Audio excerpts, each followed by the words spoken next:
In the name of the Father, the Son, the Holy Spirit. Amen. There are givens. In our life, we have givens. May mga bagay na binigay sa atin, hindi natin pinili, pero nandyan na. Ano po yung gusto sabihin ng givens?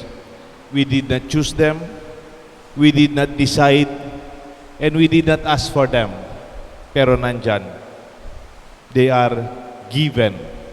Bigyan ko ng halimbawa. Ang mga magulang ninyo, hindi nyo pinili. They were given. Your family, yung pamilya natin, you do not choose your brother or your beloved sister or your beloved sibling. Family, they are given. Yung kamag-anak po ninyo, kahit di nyo gusto kamag-anak nyo po, yung pamilya po ninyo. Our nationality, we are Filipinos. We did not choose anong citizen natin. Pagkasilang natin. Nandyan na yan. Your name, hindi mo man pinili pangalan mo. That is given. Pinili yan. Pinag-usapan pa yan. They decided upon it. Your faith, your being Catholic, also sa given. Because our baptism is baptism when we are infants. Of course, meron tayong confirmation when we confirm the faith given to us. Our physical attributes, yung itsura natin, galing sa pamilya o sa lahi natin, yung kulay ng ating balat, yung ating height, yung ating ilog, yung ating ilog, you do not choose. Usually yung iba pinapaayos. Pero they are given. Nandyan na yan. These are physical attributes. Usually, kung tingnan mo, especially when you're younger, there are times you realize what is given is not perfect. Hindi naman po perfect ang ating pagiging Pilipino. Hindi naman po perfect ang ating pananampalataya bilang Katoliko. Marami pong pagkukulang sa ating pamilya. Masalam niyo po yan. Kilala niyo ang pamilya ninyo. With this imperfection, we can also choose not to accept our given. Kaya mabili po yung soap whitening. Dahil hindi natin gusto yung binigay na kulay sa atin ng Diyos, pwedeng medyo ayaw nating lumabas, lalo na, okay naman, pandemic no, hindi tayo lalabas. Siguro, pwedeng magpa-surgery po tayo, pwede. Those are physical attributes. Because we can also rebel against what is given. Magtampo ka sa tatay mo, magtampo ka sa mga kapatid mo. You can leave them behind. Pwede rin po tayong magpapalit ng citizenship because we don't want what is given, or maybe for some reasons we do not like to. You can give up, even compromise the given if you're threatened or given the opportunity for a better option. Did you know that there is a man who chose not to give up what is given to him? May isang tao na yung lahat ng tinanggap niya, hindi niya pinagpalit. Meron siyang tinanggap, pero hindi niya pinagpalit even at the face of death, even at the threat of martyrdom. Pwedeng palitan mo kasi for economic reasons. Pwede mong palitan for practical, intellectual reasons or sama ng loob or whatever. But this man we celebrate today chose to keep and to stand for what is given at the face of death and decided to keep what is given to him even when he's given 1,000 opportunities to give it up again. Is being a Catholic and being a Filipino. When we choose to keep what is given, we honor the giver. Pag tinatanggap natin at pinapapahalagan natin kung ano ang ating tinanggap, binibigyan natin ng parangal ang nagbigay. We do not only celebrate what is given, but we also thank and glorify the giver. In fact, you can bring out the best of what is given to you to improve, to harness, and to make what is given shine out. Kung ano ang meron, you can complain, you can compare, or you can give up.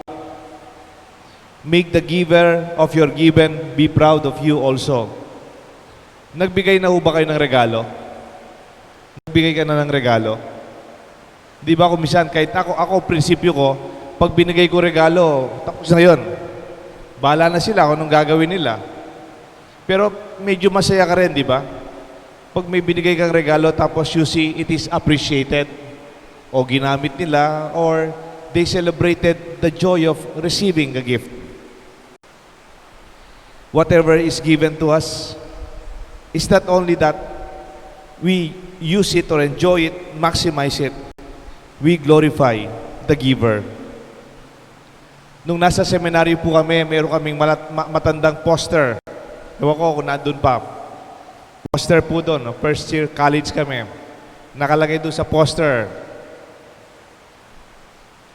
"Who I am today is God's gift to me. Whom I become tomorrow is my gift to God." Kung sino ako ngayon ay regalo ng Diyos sa akin, at kung sino ako magiging sa darating na panahon ay ang regalo ko sa Diyos. What is given to us is not only meant to be kept, but it is used and be celebrated. Kung anong kakayahan mo. Kanina may kaibigan ako bumisita dito, nag-lunch kami. They were thinking of a business. And the couple were very sincere in starting up a business. And then nagkwentuhan kami, nag-lunch, nagkape-kape, kwento-kwento. And then we realized, itong mag-asawa, ang dami nilang gift as an experience. Ang tawag natin yung acumen. Acumen. Yung buong buhay mo, yun yung trabaho mo. Yun yung expertise mo, that is given. Your even mistakes, yung mga pagkakamali mo sa negosyo mo dati o sa yung profession. And in our age today, sabi ko, yan lang tunay na puhunan. Hindi na pera. Yung pera, pwede mong hiramin sa bangko. Yung pera, pwede mong hiramin sa magkamag-anak mo o yung kaibigan mong may puhunan. Pero ang karanasan mo, ang mga nangyari sa buhay mo, that you become wiser, better, and your experience, I believe, are the true capital of what you can do today and tomorrow. Especially, tayong medyo may malapit na maging senior, these are gifts we have to use. You don't have to start anew. Yung tawag doon, yung startup. Alam niyo po yung startup? When you start the business from zero, wala kang karanasan, wala kang alam, di pa ginawa to, wala ka pang contact. And then we realize, why do you have to start for something nothing, from nothing? Why don't you start for what is given, what you already have? I think that is a good realization even for all of us, even for me. Hearing the amazing reports of Jesus in the gospel, it is an important invitation that we be grateful for what we have. Dito sa Ebanghelyo, there's another group, they were preaching also in the name of Jesus. Sabi nila, Lord, pahintuin na natin sila because they are not part of us. And Jesus, full of confidence, said, why do you stop somebody? If somebody's not against us, then He is for us. Kahit hindi natin talagang kamukha sa reliyon bilang Katoliko, pero naniniwala sila sa Diyos. Naniniwala sila sa respeto ng buhay. May paniniwala sila kay Kristo. Then, We should be happy and comfortable for what you have and what is given to you and to you and to me. We don't have to be conscious of that. And that is the gospel today. Today is the memorial of San Lorenzo Ruiz, our first Filipino saint. Our first Filipino saint is not a priest. He's not a bishop. He's not a theologian. He's not even a catechist. He's an ordinary Catholic. But he became a saint. He was martyred. He was hanging upside down in Japan, 1637, till the day he bled to death. 2 days po siya nakabaligtad. At tanong sa kanya, sabihin mo lang, hindi ka Katoliko, hindi ka naniniwala sa Diyos, mabubuhay ka. Just renounce your faith. Refuse to be a Christian. Then, you will be saved. Di ka mamamatay. But before San Lorenzo Ruiz died, he said, I am a Catholic and I am happy to die for God. If I have 1,000 lives, I will offer all of them to God. Binigay ang aking pananampalataya bilang Katoliko, at kung kailangan kong ibigay, and I have to offer it 1,000 times, I will offer them 1,000 times. For what I was given, I am willing to give up to the giver. And I think, my dear friends, this is what celebrates our faith. Whatever we have received as given, let us give up. Let us give it up again in praise to the giver. For in this way, His blood and all the martyrs joined to Jesus Christ as the seed that keeps our Christianity. San Lorenzo Ruiz, pray for us. In the name of the Father, and of the Son, and of the Holy Spirit. Amen. Amen.